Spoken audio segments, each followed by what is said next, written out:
The chamber did that because they know that while everything is wonderful today, by 2020, if we're not proactive, if we don't do things differently, we will have a situation that will impact our lifestyle, that will impact the condition of our city. So thank you to John Wade and your staff at the Chamber. Thank you very much.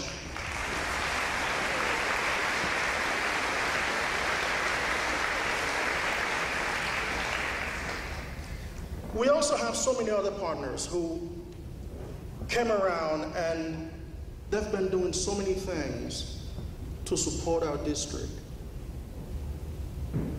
And if I have to mention all of them to you today, I can assure you we'll be here for a while, and I know you want to go because we have a full agenda for you today. But before I let you go, I would like to share with you one story. Well, this story is not a fairy tale. It is a story about love. It is a story about compassion. It's a story about hard work, dedication. It is a story about you. And certainly it is a story about me. You see, once upon a time, there was this young man. He was born of a single mom. He was the oldest child out of 9 siblings. At the age of 15, his parents moved him to the United States, where in 9th grade, when he entered 9th grade, he had to learn English for the first time, not just as his second, but as his third language.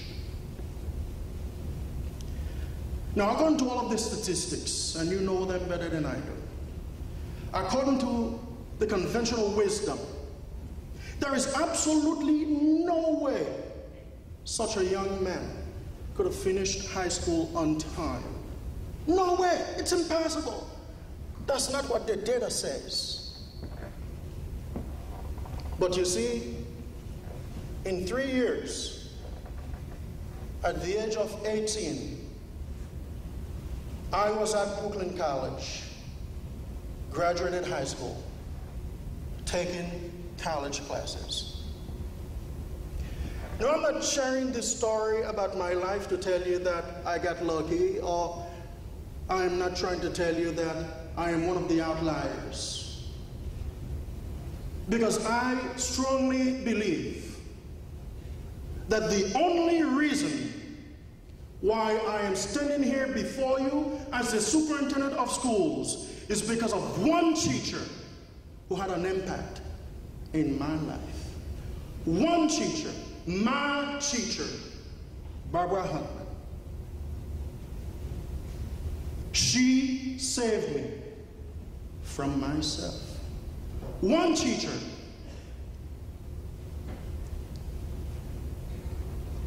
Now, she did not allow all of the things I brought with me from outside of the schools to impact my performance. Oh, by the way, I forgot to say, I was identified as a child who was on the free and reduced lunch category. She had very high expectations of me.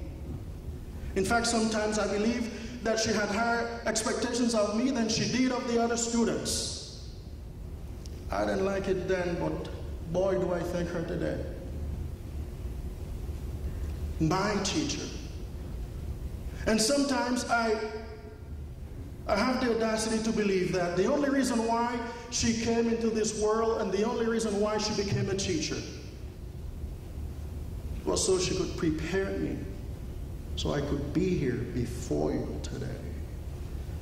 You see, this is the kind of work that you are doing every single day.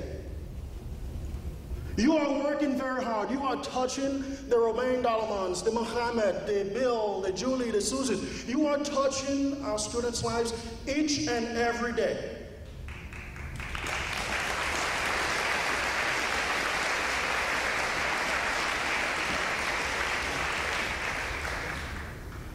You create the conditions so we can have an adult learner at Hawthorne after a brain surgery who had to learn English all over again. You create the conditions so that that adult learner could learn how to read and write all over, and now he is an author of his own book. You create the conditions.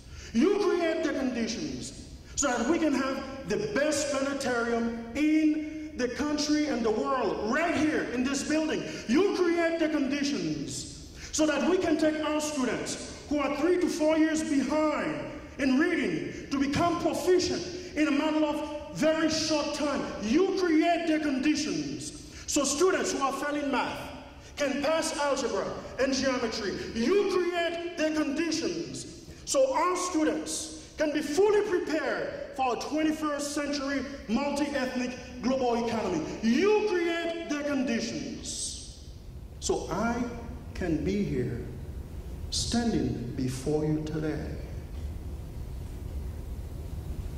And you are doing this every single day with our students. I want to ask you to stay positive, stay focused, and please keep your eyes on the ultimate prize and remember why you joined this profession. Thank you and have a great school year.